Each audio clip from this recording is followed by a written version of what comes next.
എന്നെ കേൾക്കുന്ന എല്ലാ പ്രിയപ്പെട്ടവർക്കും കർത്താവായ യേശു ക്രിസ്തുവിൻ്റെ നാമത്തിൽ സ്നേഹവന്ദനം. എൻ്റെ പേര് ഐസക് മത്തായി. റോമാലേഖനം 5-ാം അധ്യായം 10-11 വാക്യങ്ങൾ. ശത്രുക്കളായിരിക്കുമ്പോൾ തന്നെ നമുക്ക് അവൻ്റെ പുത്രൻ്റെ മരണത്താൽ ദൈവത്തോട് നിരപ്പ് വന്നുവെങ്കിൽ നിരന്ന ശേഷം നാം അവൻ്റെ ജീവനാൽ എത്ര അധികമായി രക്ഷിക്കപ്പെടും. അത്രയുമല്ല, നമുക്ക് ഇപ്പോൾ നിരപ്പ് ലഭിച്ചതിന് കാരണമായ നമ്മുടെ കർത്താവായ യേശു ക്രിസ്തു മുഖാന്തരം നാം ദൈവത്തിൽ പ്രശംസിക്കുകയും ചെയ്യുന്നു. സ്തോത്രം. നീതീകരണത്തിൻ്റെ അനുഗ്രഹങ്ങൾ. അപ്പോസ്തലനായ പൗലോസ് ഇവിടെ 2 കാര്യങ്ങൾ എടുത്ത് പ്രസ്താവിക്കുന്നുണ്ട്. ഒരു പാവി ക്രിസ്തുവിൽ വിശ്വസിക്കുമ്പോൾ അവൻ നീതീകരിക്കപ്പെട്ടിട്ട് വിശുദ്ധനായിത്തീരുന്നു. അതായത് ഒരു പാവി ദൈവവുമായി നിരപ്പ് പ്രാപിക്കാതെ ആത്മീയ സമാധാനവും ദൈവസ്നേഹവും ലഭിക്കുകയില്ല. നീതീകരണം ഇപ്പോഴത്തെ ജീവിതവും വരുവാനുള്ള ജീവിതവുമായി ബന്ധപ്പെട്ട് നിൽക്കുന്നു. മാത്രവുമല്ല, നീതീകരണത്തിന് വ്യക്തമായ അനുഗ്രഹങ്ങൾ ക്രിസ്തുവിൽ ഉണ്ട്. അത് ക്രിസ്തുവിൻ്റെ ക്രൂശുമരണത്താൽ നമുക്ക് ലഭിച്ച അനുഗ്രഹങ്ങളാണ്. ആ അനുഗ്രഹങ്ങൾ ദൈവത്തോട് സമാധാനം, മഹത്തായ പ്രത്യാശ, കഷ്ടതയിൽ സഹിഷ്ണുത, ദൈവസ്നേഹം, ദൈവകാവത്തിൽ നിന്നുള്ള രക്ഷ, ദൈവത്തോടുള്ള നിരപ്പ്, തേജസ്കരണം, പരിശുദ്ധാത്മാവ്, ഇവയെല്ലാം നീതീകരണത്തിൻ്റെ അനുഗ്രഹങ്ങളാണ്. നീതീകരണത്തിൻ്റെ 1-ാമത്തെ അനുഗ്രഹം സമാധാനമാണ്. മനുഷ്യ പാപവും ദൈവസ്നേഹവും തമ്മിൽ സന്ധിക്കുന്ന ഇടമാണ് കാൽവറി ക്രൂശ്. ദൈവവും പാപിയും തമ്മിലുള്ള ശത്രുതയെ നീക്കിയത് തൻ്റെ ഏകജാതനായ പുത്രൻ്റെ ക്രൂശ് മരണത്താലാണ്. അവൻ ഇരുപക്ഷത്തെയും ഒന്നാക്കി ചട്ടങ്ങളും കൽപ്പനകളും ന്യായപ്രമാണം എന്ന ശത്രുത്വം തൻ്റെ ജഡത്താൽ നീക്കി വേർപാടിൻ്റെ നടുച്ചുവർ ഇടിച്ചു കളഞ്ഞു. സ്തോത്രം. ആമേൻ. ലോകത്തിൽ സാധാരണ സമാധാനം ഉളവാകുന്നത് രാജ്യങ്ങൾ തമ്മിലായാലും കുടുംബങ്ങൾ തമ്മിലായാലും ഈവൻ ഭാര്യഭർത്തൃ ബന്ധങ്ങൾ തമ്മിലായാലും വാക്കുകളാലും ഉടമ്പടികളാലുമാണ്. എന്നാൽ ദൈവവും മനുഷ്യനുമായി സമാധാനം വരുത്തിയത് തൻ്റെ സ്വന്തം പുത്രൻ്റെ യാഗത്താലാകുന്നു. ദൈവപുത്രൻ്റെ ശരീരയാഗത്താൽ അവൻ ഇരുപക്ഷത്തെയും ഇടയിൽ ഉണ്ടായിരുന്ന വൻമതിലായ ശത്രുത്വം ഇടിച്ചു കളഞ്ഞ് ഇരുപക്ഷത്തിനും സമാധാനമുണ്ടാക്കി. അതായത് മനുഷ്യനെ സൃഷ്ടിച്ച ദൈവത്തോട് നിരപ്പിച്ച് സമാധാനമുണ്ടാക്കി. അപ്പോസ്തലനായ പൗലോസ് ഇവിടെ പ്രസ്താവിക്കുന്നത് ദൈവത്തോട് സമാധാനം എന്നത് നമുക്ക് ദൈവവുമായിട്ട് തൻ്റെ പ്രിയപുത്രനിൽ കൂടി ലഭിച്ച ഒരു പുതിയ ബന്ധമാണ്. യെശയ്യാ പ്രവചനം 32-ാം അധ്യായത്തിൻ്റെ 17-ാം വാക്യത്തിൽ പറയുന്നത്, നീതിയുടെ പ്രവൃത്തി സമാധാനവും നീതിയുടെ ഫലം ശാന്തിയും സുരക്ഷിതവുമായിരിക്കും. ഇത് നമുക്ക് പുത്രനിൽ കൂടി ലഭിച്ചു. നീതീകരണത്തിൻ്റെ 1-ാമത്തെ അനുഗ്രഹം നമുക്ക് ക്രിസ്തുവിൽ ലഭിക്കുന്ന സമാധാനമാണ്. ഇന്ന് ലോകത്ത് ഒരിടത്തും ലഭിക്കാത്ത ഒന്നാണ് സമാധാനം. അത് നമുക്ക് ക്രിസ്തുവിൽ ലഭിച്ചിരിക്കുന്നു. സ്തോത്രം. 2-ാമത്തെ അനുഗ്രഹം അപ്പോസ്തലനായ പൗലോസ് ഇവിടെ പറയുന്നത്, വിശ്വാസത്താൽ നീതീകരിക്കപ്പെട്ടിട്ട് നമുക്ക് അവനിലൂടെ വിശ്വാസത്താൽ പ്രവേശനം ലഭിച്ചിരിക്കുന്നു. നാം ദൈവ തേജസ്സിൻ്റെ പ്രത്യാശയിൽ പ്രശംസിക്കുന്നു. ദൈവകൃപയിലേക്ക് നമുക്ക് അവനിലൂടെ വിശ്വാസത്താൽ പ്രവേശനം ലഭിച്ചിരിക്കുന്നു. അതായത് നീതീകരണത്തിൽ നീതീകരണത്തിൽ കൂടി അത്യുന്നത പദവിയിലേക്ക് നമ്മെ പ്രവേശിപ്പിച്ചിരിക്കുന്നു. ഈ പ്രവേശനം നമുക്ക് ലഭ്യമായത് കർത്താവായ യേശുക്രിസ്തുവിൻ്റെ ക്രൂശ് മരണത്താലാണ്. സ്തോത്രം. അവനിലൂടെ ലഭിച്ചിരിക്കുന്ന ഈ അനുഗ്രഹം കർത്താവ് മുഖാന്തരം ഇരുപക്ഷക്കാർക്കും ഏകാത്മാവിനാൽ പിതാവിങ്കിലേക്ക് പ്രവേശനം ലഭിച്ചു. മാത്രവുമല്ല, അവനിൽ ആശ്രയിച്ചിട്ട് ധൈര്യവും പ്രവേശനവും ഉണ്ട്. പഴയ നിയമത്തിൽ ദേവാലയത്തിലെ തിരശ്ശീല ദൈവസാന്നിധ്യത്തിൽ നിന്നും ജനത്തെ അകറ്റി നിർത്തിയിരുന്നു, രണ്ടായി വേർതിരിച്ചിരുന്നു. അതായത് ഒരു മറ ജനവും ദൈവവുമായിട്ടുണ്ടായിരുന്നു. ദേവാലയത്തിൽ ജാതികൾക്ക് നിയമാനുസരണ പ്രവേശനം നിരോധിക്കപ്പെട്ടിരുന്നു. ലേവ്യ പുരോഹിതൻ അന്യരക്തവുമായി ആണ്ടിലൊരിക്കൽ മാത്രം കൃപാസനം വരെ കടന്നു പോകുമായിരുന്നു. എന്നാൽ ക്രിസ്തു തൻ്റെ ക്രൂശ് മരണത്താൽ തൻ്റെ ദേഹമെന്ന തിരശ്ശീല ചീന്തി ജീവനുള്ള പുതുവഴി തുറന്നു തന്ന് ജാതികളായിരുന്ന നമ്മെ അവൻ കൃപാസനത്തിലേക്ക് അടുപ്പിച്ചു. ദൈവമായി ഉണ്ടായിരുന്ന ആ ഗ്യാപ്പ്, ആ മറ ഇല്ലാതെയാക്കി. ആണ്ടിലൊരിക്കൽ എന്നത് എപ്പോഴും ഏത് സമയത്തും നമുക്ക് അവൻ്റെ സന്നിധിയിലേക്ക് അടുത്തു ചെല്ലാം.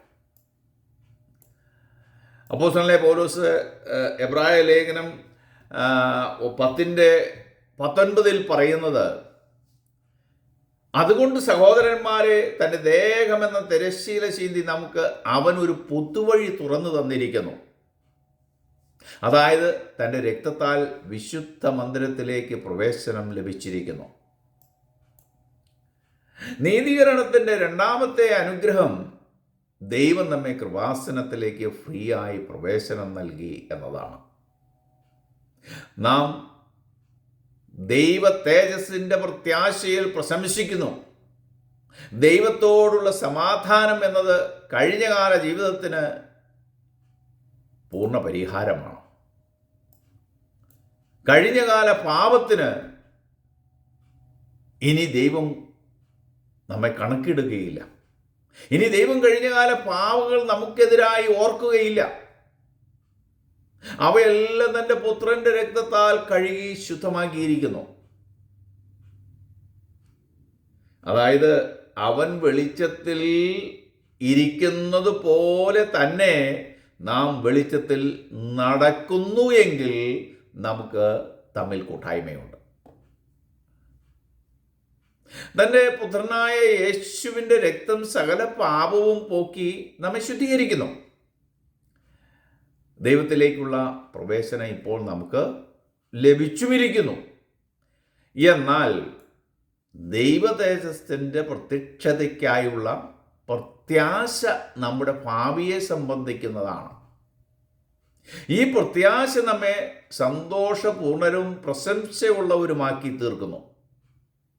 ഒരിക്കൽ നാം ക്രിസ്തുവിൻ്റെ മഹത്വം പങ്കുവയ്ക്കും. സ്തോത്രം. നീതീകരണത്തിൻ്റെ നിരപ്പ് പ്രാപിച്ചതിൻ്റെ മൂന്നാമത്തെ അനുഗ്രഹം മഹത്തായ പ്രത്യാശയാണ്. ക്രിസ്തുവിലൂടെ നമുക്ക് ഇത് ലഭിച്ചിരിക്കുന്നു. നീതീകരണം എന്നത് കഷ്ടതയിൽ നിന്നും ഒരു വിശ്വാസി ഒഴിഞ്ഞു പോകുവാനുള്ള മാർഗമല്ല. ദൈവവചനം പറയുന്നത്, വിശ്വസ്തയോടെ ദൈവവചനം പ്രമാണിക്കുന്നവർക്ക് കഷ്ടങ്ങളുണ്ട്. യോഹന്നാന്റെ സുവിശേഷം 16-ാം അധ്യായത്തിൻ്റെ 33 പറയുന്നത്, നിങ്ങൾക്ക് എന്നിൽ സമാധാനം ഉണ്ടാകേണ്ടതിന് ഇത് നിങ്ങളോട് സംസാരിച്ചിരിക്കുന്നു. ലോകത്തിൽ നിങ്ങൾക്ക് കഷ്ടമുണ്ട്. എങ്കിലും ധൈര്യപ്പെടുവിൻ, ഞാൻ ലോകത്തെ ജയിച്ചിരിക്കുന്നു. കർത്താവ് തൻ്റെ പ്രിയ ശിഷ്യന്മാരോട് പറയുന്നത്, എന്നെ അനുഗമിക്കുന്നവർക്ക് കഷ്ടം ഉണ്ട്. ക്രിസ്തു നമുക്ക് കാൽച്ചുവട് പിന്തുടരുവാൻ ഒരു മാതൃക വെച്ച് പോയിരിക്കുകയാണ് ഇവിടെ. അവനെ പിൻപറ്റുന്നവർക്ക്, അവനെ പിന്തുടർന്നവർക്ക് സ്തോത്രം, കഷ്ടങ്ങളുണ്ട്. വിശ്വാസിയുടെ കഷ്ടത അവനെതിരായി പ്രവർത്തിക്കുന്നത് ഒന്നല്ല, പ്രത്യുത അവനിൽ ചില അനുഗ്രഹത്തെ ഉളവാക്കുന്നു. കഷ്ടതയ്ക്ക് ഒരിക്കലും നമ്മെ ക്രിസ്തുവിൻ്റെ സ്നേഹത്തിൽ നിന്നും വേർപെടുത്തുവാൻ കഴിയുകയില്ല. ചിലർക്ക് കഷ്ടങ്ങൾ വരുമ്പോൾ ക്രിസ്തുവിനെ വിട്ട് പുറകോട്ട് പോകുന്നത് നാം കണ്ടിട്ടുണ്ട്. അവർ ക്രിസ്തുവിനെ അറിയേണ്ടതുപോലെ അറിയാത്തത് കൊണ്ടാണ്. നീതീകരണത്തിൻ്റെ 4ാമത്തെ അനുഗ്രഹം, കഷ്ടാനുഭവങ്ങളിൽ കൂടി മഹത്തായ ബന്ധം നമുക്ക് കർത്താവിനോടുണ്ട്. ഈ ബന്ധം ആർക്കും വേർപിരിക്കുവാൻ കഴിയുന്ന ഒന്നല്ല, കാരണം നാം അവനോട് പറ്റിയിരിക്കുന്നു. മർക്കോസിൻ്റെ സുവിശേഷം 13-ാം അധ്യായത്തിൻ്റെ 13-ാം വാക്യത്തിൽ പറയുന്നു, എൻ്റെ നാമനിമിത്തം എല്ലാവരും നിങ്ങളെ പകയ്ക്കും, എന്നാൽ അവസാനത്തോളം സഹിച്ചു നിൽക്കുന്നവൻ രക്ഷിക്കപ്പെടും. ഒരിക്കൽ ദൈവത്തോട് നിരപ്പ് പ്രാപിച്ചത് കൊണ്ടായില്ല, നാം തുടർന്ന് നിരപ്പ് പ്രാപിച്ചുകൊണ്ടേയിരിക്കണം. ദൈവവുമായുള്ള നിരപ്പ് തുടർന്നുകൊണ്ടേയിരിക്കണം. അവസാനത്തോളം സഹിച്ചു നിൽക്കുന്നവൻ രക്ഷിക്കപ്പെടും. മാത്രമല്ല, കഷ്ടതയും പീഡനവും സഹിക്കുവാനുള്ള ശക്തിയും നാം ആവശ്യപ്പെട്ടുകൊണ്ടേയിരിക്കണം. ദൈവകൃപയിലും വിശ്വാസത്തിലും നാം വളരണം. ക്രിസ്തുവാകുന്ന തലയോളം നാം വളരണം. ദൈവവുമായി നിരപ്പ് പ്രാപിക്കാത്ത ഒരാൾക്ക് ആഴമേറിയതും നിലനിൽക്കുന്നതുമായ ഹൃദയ സന്തോഷം ലഭിക്കുകയില്ല. എന്നാൽ നാം നിരപ്പ് പ്രാപിച്ച ശേഷം ഉടൻ തന്നെ നമ്മുടെ ഹൃദയം സന്തോഷത്താൽ നിറയും. നമുക്ക് ദൈവത്തിൽ പ്രശംസിക്കുവാനും സന്തോഷിക്കുവാനും കഴിയും. ക്രിസ്തുവിൻ്റെ ക്രൂശ് മരണത്താൽ നമുക്ക് ദൈവത്തോട് നിരപ്പ് വന്നു. ക്രിസ്തുവിൻ്റെ മരണം മൂലം ഇത്ര വലിയ പ്രയോജനം നമുക്ക് ലഭിച്ചുവെങ്കിൽ അവൻ്റെ ഉയർപ്പിൻ ജീവനാൽ നമുക്ക് എത്രയധികം പ്രയോജനം ലഭിക്കുമെന്ന് നാം ഒന്ന് ചിന്തിച്ചു നോക്കുക.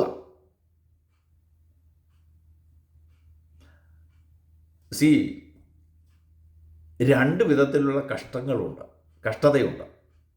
ഒന്ന്, നമ്മുടെ പാപം നിമിത്തവും പോഷത്വം നിമിത്തവും നാം സ്വയം വരുത്തി വയ്ക്കുന്ന കഷ്ടത. ഈ തരത്തിലുള്ള കഷ്ടതയിൽ സന്തോഷിക്കുവാൻ വളരെ പ്രയാസമാണ്. എന്നിരുന്നാലും ഈ തരത്തിലുള്ള കഷ്ടത ദൈവത്തിൽ നിന്നുള്ള ശിക്ഷണമായതുകൊണ്ട് നാം അത് സ്വീകരിക്കണം. 2, നാം നീതിക്ക് വേണ്ടി സഹിക്കുന്ന കഷ്ടങ്ങൾ. ഈ തരത്തിലുള്ള കഷ്ടതയിൽ നമുക്ക് വളരെ സന്തോഷിക്കാം. അതുകൊണ്ട് ഇനി നമുക്ക് വരുന്ന കഷ്ടങ്ങൾ നീതിക്ക് വേണ്ടിയുള്ള കഷ്ടങ്ങൾ ആകട്ടെ, പാപത്തിൻ്റെ മൂലമാകാതെ ഇരിക്കട്ടെ എന്ന് നമുക്ക് പ്രാർത്ഥിക്കാം. നീതീകരണത്തിൻ്റെ 1ാമത്തെ അനുഗ്രഹം, നമുക്ക് ദൈവത്തോട് സമാധാനമുണ്ട്. 2, നമുക്ക് കൃപാസനത്തിലേക്ക് അവൻ്റെ ദേഹമെന്ന തിരശ്ശീല ചീന്തി പ്രവേശനം എന്നേക്കുമായി എപ്പോഴും ഏത് സമയത്തും ലഭിച്ചിരിക്കുന്നു. 3ാമത്തെ അനുഗ്രഹം, മഹത്തായ പ്രത്യാശ നമുക്ക് ലഭിച്ചു. അതായത് നിത്യതയിൽ നാം അവനോട് കൂടെ ഇരിക്കുകയും വാഴുകയും ചെയ്യും. 4ാമത്തെ അനുഗ്രഹം, നാം കർത്താവുമായി വേർപിരിക്കാൻ കഴിയാത്ത ഒരു ബന്ധം സ്ഥാപിക്കപ്പെട്ടു. നാം അവനോട് പറ്റിയിരിക്കുന്നു. ഇതിനായി ദൈവം നിങ്ങളെല്ലാവരെയും സഹായിക്കട്ടെ എന്ന് പ്രാർത്ഥിക്കുന്നു. God bless you all. മറ്റൊരു വീഡിയോയുമായി വീണ്ടും കാണാം. ആമേൻ.